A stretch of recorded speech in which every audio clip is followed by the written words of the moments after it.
Far away. Let's go. Do you have commiserations? That obviously would have been pretty devastating. What was your message to the boys having gone so close? Look, it just probably summed up our year, to be fair. We think about, we're in the fight every game. I think we play a style of game that allows us to do that, but the fact of the matter is, the things that haunted us throughout the year haunted us again tonight.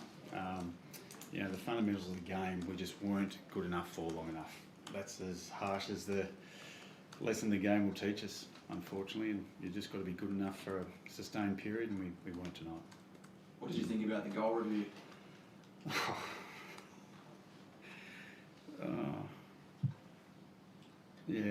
I don't know. I just feel the technology's not good enough. It hasn't been for a long period of time. I think we put a lot of money into it, and clearly it's indecisive still. So they've got goal umpires. Pick which way you want to go. Did you speak to Tommy about his reaction? Because it didn't look from the outside like he thought it was a goal, but again, that's a subjective judgment. I do. It's bigger than that, though. The whole thing is that the technology is not to the level that it needs to be. So either get it better or don't have it. And just one on that from me, is your concern that it was deemed a goal by the goal umpire has been overridden based on some perhaps inconclusive evidence? Well, that's up for you guys to figure out. I can't make that call. Like, I sit there and I see the same vision you do. I see the umpire make a call, and generally it's got to be definitive to overturn it. But I've used a GIF before, the common sense GIF. But anyway, I'm not bringing that back out. It's pretty costly though. Would you like to see Oh, really? Do you think so? Do you think it's really costly? Would you like to see some investment into the technology over the summer? Well, why don't we just let the umpires make the call? They're paid to do a job. Let them do a job. Or don't have them.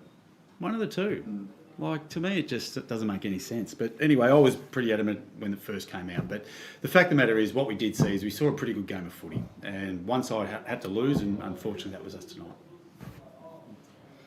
Seemed to create a lot of opportunities of turnover. Sorry?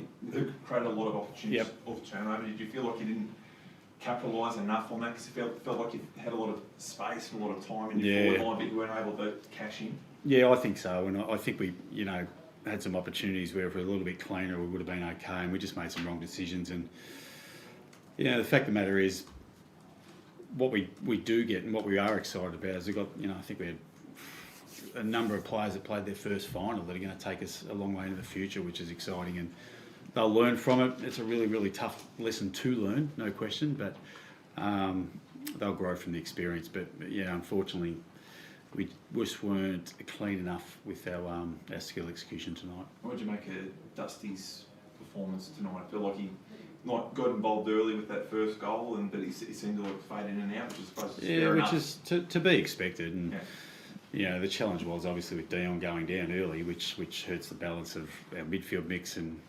you probably don't envisage that happening. But the fact of the matter is, it did. And we're probably fortunate to a degree that Dustin, we probably went in with an 80% sort of thing, and we're fortunate in a way that if we had gone with Jack Graham, we had two players that weren't quite to the level that we needed. So there's always going to be challenges when you lose a quality player such as Dion. How close was Jack Graham? You named him in your squad. Yeah, it was close. Jack's a warrior. Like, he does anything to get up and play. He's been an outstanding, performer in the home and away season, but also, finals performer as well. So from our point of view, it was a really, really tough call to leave him out. He's one of those guys you like to go into battle for, but from a team balance point of view, it just didn't quite work for us. And,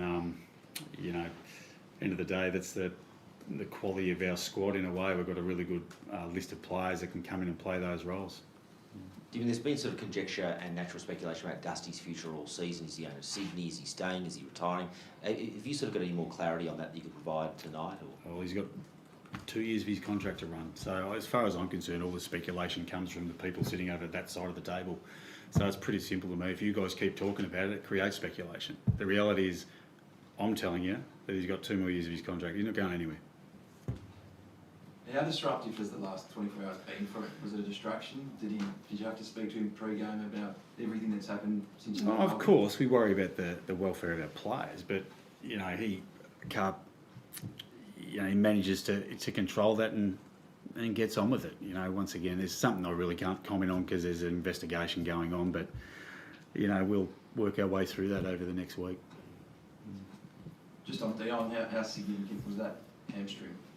How? What do you mean? Like, For would he have missed the rest of the final series? Like, I'm not too sure. I would probably imagine, but once again, it's from a speculation point of view. I can say that, but it would have probably been touch and go moving forward. Obviously. It was going very well for you, obviously. It was Yeah. a tough blow. Yeah, it was. Quality mids. Look, they lost the Big O, obviously, which was another one they had to deal with. And it's funny sometimes when you lose a ruck, all of a sudden it changes the dynamic of our side as well, if that makes sense. All of a sudden they got to bring Danaher and McStay into the ruck, so all of a sudden we're a little bit taller. Sometimes the mechanics of it all can go against you.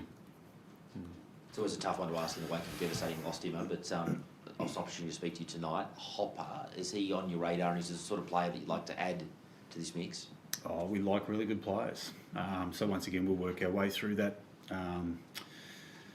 We think we've got a really, really good squad of players that will forge forward. We're not looking to rebuild, we're looking to regenerate. We've got some young kids that, you're only seeing the tip of the iceberg. There's some young kids at the lower level that are really going to pop for us. So we're excited about those, and we think we attract really good players because they can see a period of sustained success. This year it's a disappointing season. I'm not going to lie. I feel we're better than what the position we're in is, but the fact of the matter is we are where we are. So we'll continue to build. We're going to learn a hell of a lot from this year about what we need to go going forward. Just one more on that, Taranto by extension. Do you think you're in the box seat there? Well, once again, it's the same answer. We love to give players an opportunity to come and play at our footy club, but we've got to show them that we're a club that's on the move. This year has been a disappointing year. We think we're better at it, as I said. So.